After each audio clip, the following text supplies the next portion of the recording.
Let's open the AI image chat. And to get started, we first have to upload an image. In this case, I'll use a chair to create a dining room scene. After selecting the image, we can adjust the quality to either 2K or 4K and choose the aspect ratio. For the prompt, I'll write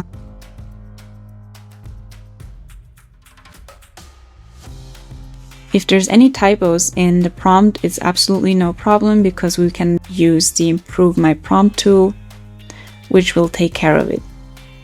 We apply this. So now we have two results and can choose one of them by confirming it. By doing so, it will be saved to the history. If you're satisfied with the result, you can download it here in either standard quality, which is 2K, or in 4K. You can also choose the output format. And now you have your finished result.